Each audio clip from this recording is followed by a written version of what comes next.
In this jazz ukulele tutorial, we're going to show you some of the most important chords and this chord progression that is absolute must if you even have just a little bit of interest in jazz ukulele.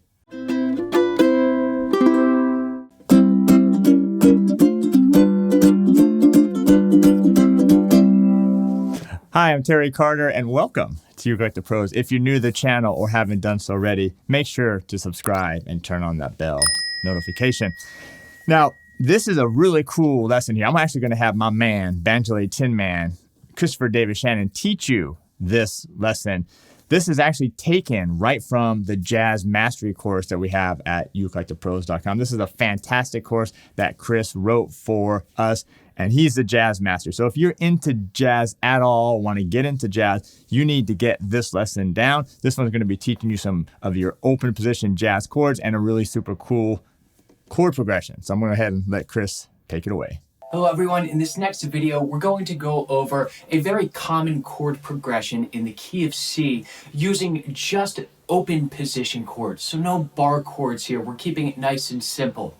And if you look back over the years, many of those early players, Ukulele Ike or Cliff Edwards as he was known, and even Roy Smeck played quite a bit of these open position chords. It was not just bar chords up and down the neck. The uke has a certain advantage with the reentrant tuning or the high G in that we can make some very interesting voicings of chords down low that we're unable to do with other instruments because of those two outer strings. So we're going to start this progression in the key of C, and this is a progression that you will hear very commonly in early swing music. This is very similar to what we call a 1-6-2-5 progression with just a little bit of spice thrown in here. We're going to be starting out in our open C major chord, which is one I'm sure that you all know is just the third finger on the third fret of your A string. So G, C, E, C.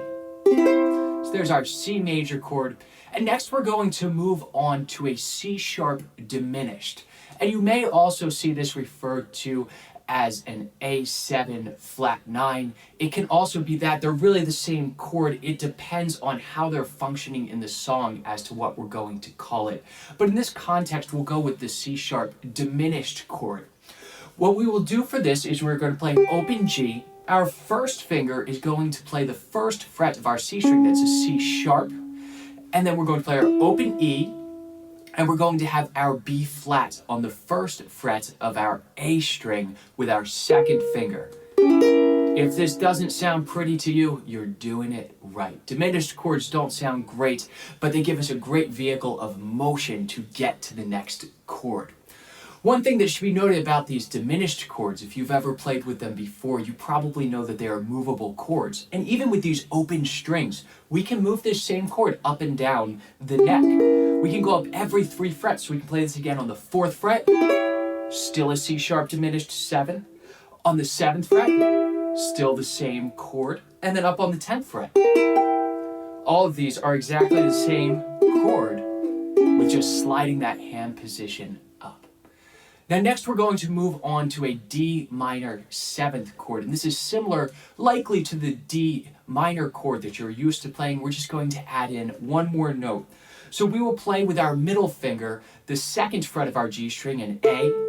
Right next to that with the ring finger on the 2nd fret of our C string, a D. And then on the 1st fret of our E string, with our first finger, we'll play an F. And our pinky will fret the 3rd fret of our A string. That's a C right there. Just like that.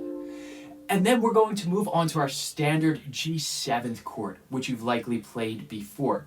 Now, when we're switching between this D minor 7th and G7th, one thing that I like to keep in mind is that you want to leave the first finger exactly where it is. You're still playing this F on the 1st fret of your E string, and you can just move your fingers around that. So it'll be open, 2, 1, 2. So you can have a nice practice going back and forth between D minor 7th and G7th here.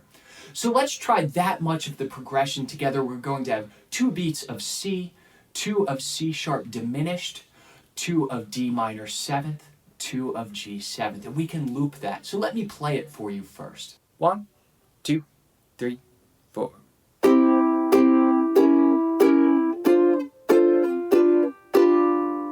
Now let's try those first 2 bars together. 1, 2, 3, 4.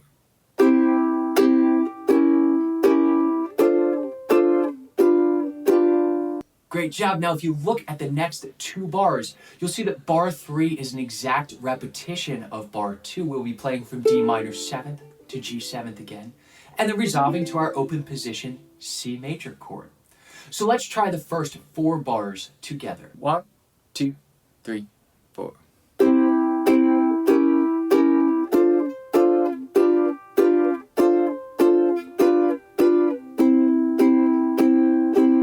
Now moving on, our second line is just a little bit different. We're going to start off on our C7th chord, again, one that you very much likely know. Open, open, open, 1 with our first finger. We'll stay there for 1 full bar, and then we will go to F major. Now, I tend to play my F major a little bit differently than most people, and there is a reason behind my madness. The way that I voice this is an A on the 2nd fret of our G string with our 2nd finger, open C, first finger on the 1st fret, that F on the E string, and then we'll put our pinky or ring finger, it doesn't really matter. Pinky will be much easier if you're on a tenor. If you're on soprano, you can get away with either voicing, on the 3rd fret of our A string on that C. And what this does is allows us to avoid playing 2 of the identical pitches, these 2 A's on the outer strings, which if your uke is just a little bit out of tune or the intonation's a little bit off, can sound rather poor. And much in the same way, we can keep this C here as we transition to our next chord, which is our D7th. So you just leave this C on the A string and play a bar with your first finger across the 2nd fret. So when we come to F, it will look like this. So we can keep that common tone in the C. And from there, we're going to go on, and we're going to go back to a bar we've already played, the same as bars 2 and 3, our D minor 7th to G7. And then our last bar is the tricky one. We're going to play a 1, 6, 2, 5 very quickly, 1 beat on each. So we'll go C, C sharp diminished 7th, D minor 7th, G7th on that last bar. Let me play the last line for you. 1, 2, 3, 4.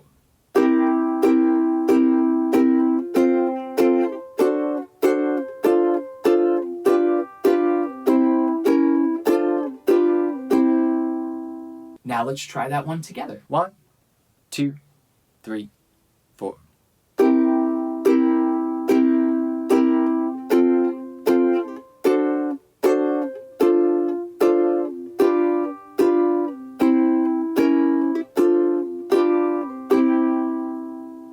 Wonderful. Now let's see if we can get through the entire exercise. I'll play it for you first. 1, 2, 3, 4.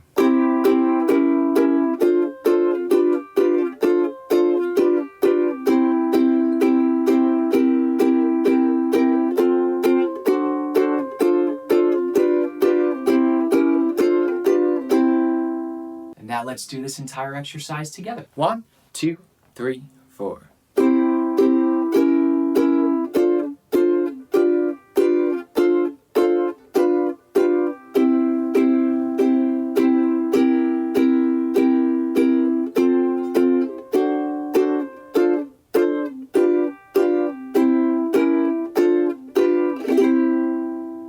So what did you think? Absolutely incredible lesson.